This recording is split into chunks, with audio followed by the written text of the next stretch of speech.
faisons un bout de chemin ensemble. N'ayez pas peur et prenez votre envol vers la liberté et la lumière. Bonjour. Vidocq salue les humains libérés des conditionnements et contraintes d'un esclavage mental.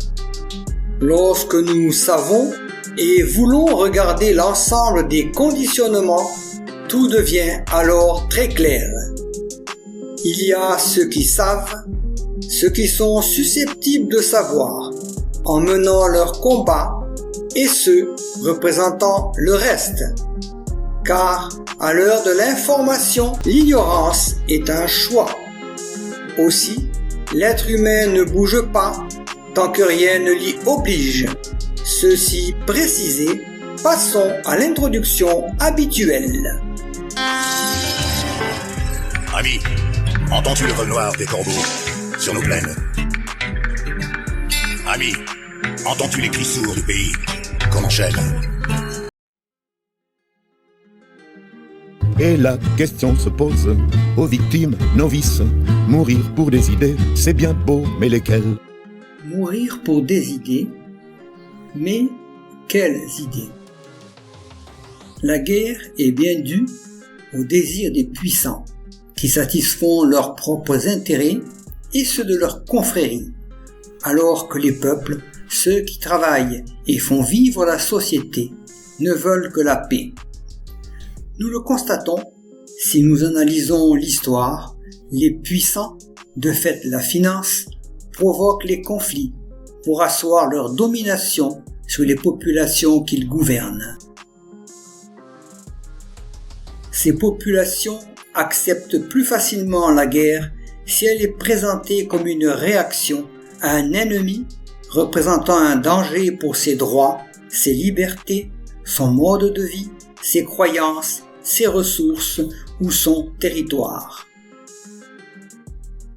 Certains affirment que le peuple se lève pour sa liberté contre l'oppression, ce qui implique que tout un chacun a un lien télépathique avec les autres et que, telle une fourmilière laborieuse, une seule direction les supervise. La vérité est toute autre.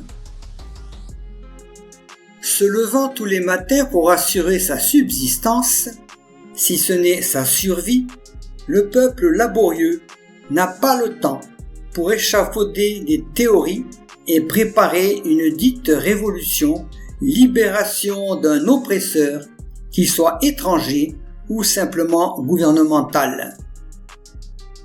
Les peuples manipulés, et puis les dits historiens, se gardent bien d'aller creuser la mine pour mettre à jour les vraies causes des conflits, que ce soit les révolutions ou les colonisations, en manipulant sans vergogne les amalgames afin de mieux noyer le poisson. Alors, qui fomente ces réactions dites populaires? Qui a du temps libre et les moyens d'agir? Peut-être commencez-vous à le comprendre ou le savez-vous déjà? Les oisifs, les nantis, vivant hélas trop souvent sur le labeur des autres, peuvent ainsi se réunir, et pas forcément pour des discussions de café qui refont le monde, mais bel et bien pour des accords, des actions, afin de refaire le monde qu'ils veulent. Car ils ont le temps, parfois en prison, et les moyens. Alors, avec facilité, ils peuvent, au sein d'une partie de la population, à juste titre ou non mécontente, former des agitateurs, des pseudo-révolutionnaires qui seront le fer de lance de leurs actions.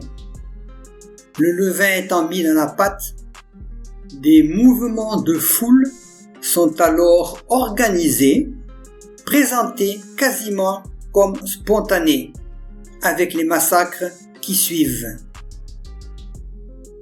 Au lieu de levain dans la pâte, nous devrions dire le ver dans le fruit, car ce ver va dévorer ce fruit, le peuple, le gangréner en lui faisant croire que c'est pour son bien.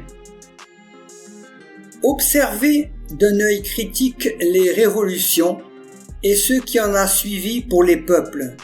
Massacre, autoritarisme. Liberté, que de crimes sont commis en ton nom et combien de totalitarisme se part de tes couleurs. L'histoire étant réécrite par le vainqueur, après la deuxième génération, bien instruite et bien éduquée, la troisième croit dur comme fer les récits officiels. D'où la nécessité d'aller aux sources chaque fois que cela est encore possible. Mais qui se sent concerné dans sa petite bulle ou trop pris par ses soucis et problèmes? Pourtant, pas toujours. Il suffit de dire non. Pas seulement le peuple, mais aussi ceux qui sont utilisés trop souvent contre le peuple, les forces dites de l'ordre. Mais de quel ordre s'agit-il? Au profit de qui? Où est leur éthique? Et si ce n'est qu'une utopie à l'heure actuelle, le sens de l'honneur. Dans ces deux cas, nous devrions tous connaître ces paroles de Thomas d'Aquin, même en les extrayant du fond théologique. Lorsque vous recevez un ordre contraire à l'éthique chrétienne, vous avez le devoir de désobéir. Mais pour cela, faut-il encore en avoir sur les deux plans. Tout le monde ne s'appelle pas Spartacus ou Martin Luther King pour ne citer que ces deux personnes. D'accord, tous deux ont mal fini, mais à continuer à plier l'échine, nous finirons tous mal et, pire encore, nous sacrifions nos enfants. L'humain, qui n'apprend rien de l'histoire, qu'elle soit générale ou de sa propre vie, est-il vraiment un humain? C'est une simple question. Celui ou ceux qui se croient supérieurs aux autres, dont en fait ils dépendent totalement, sont-ils des humains dignes de ce nom? C'est à chacun d'en juger, car il semble que la notion de conscience leur soit étrangère. Alors, mourir pour des idées, en constatant que des personnes qui ne se connaissent pas se battent et se massacrent pour les idées de ceux qui se connaissent très bien et restent à l'abri. Au nom de quoi justifier que des révolutionnaires, des indépendantistes massacrent d'autres gens du peuple, égorgent, violent, éventrent des femmes enceintes, torturent. Au nom de quelle humanité? Manipulés, endoctrinés politiquement ou religieusement, ils ne prennent pas conscience qu'ils se comportent non pas comme des bêtes, mais au-dessous de ce niveau, et leurs dirigeants, d'ailleurs, comme dans toute guerre, en tirent grand profit. On dit, c'est une histoire d'ange, mais à méditer en tant que principe, que le plus grand des anges, par orgueil, voulut faire aussi bien que Dieu, et que notre création en est le résultat. Analysez ce résultat. Orgueil et le manque de discernement bien utilisé par nos gouvernements manipulateurs nous mènent régulièrement à ces horreurs, où l'idée prédomine sur le réel, sur le vrai, où des individus et des groupes ignobles issus du peuple éliminent d'autres peuples. Alors, il faut le répéter. Au nom de quoi justifier que des révolutionnaires, des indépendantistes massacrent d'autres gens du peuple, égorgent, violent, éventrent des femmes enceintes, torturent? Au nom de quelle humanité? Manipulés, endoctrinés politiquement ou religieusement, ils ne prennent pas conscience qu'ils se comportent non pas comme des bêtes, mais au-dessous de ce niveau. Et les dirigeants, d'ailleurs, comme dans toute guerre, en tirent grand profit. Mourir pour des idées, tuer pour des idées, ça c'est une excellente idée, n'est-ce pas? Mais qui tue? Qui est tué?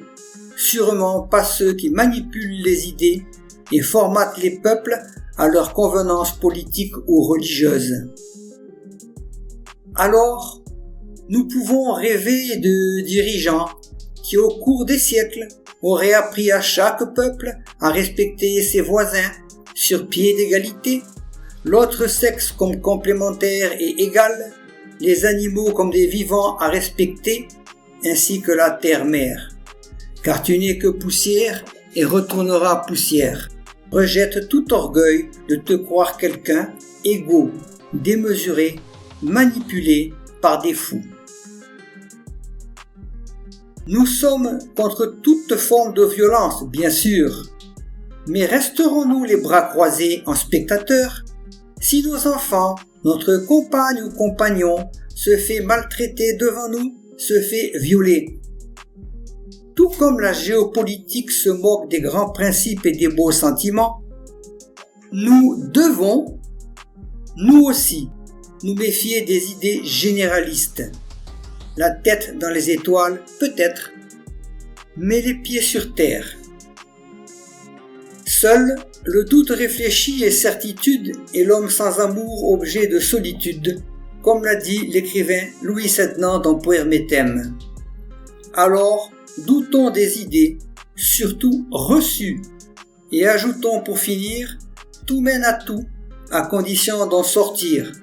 Ne nous enfermons pas dans des certitudes, même si elles nous ont permis un moment d'avancer vers la liberté. Merci de rappeler que l'info n'est pas sur les réseaux sociaux. Pour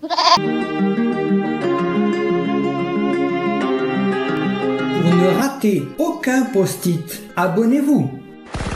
Est-il nécessaire de le dire? Mais surtout, il ne faut pas en rester là. Ne baissons pas les bras et réagissons. C'est nous qui brisons les barreaux des prisons pour nos frères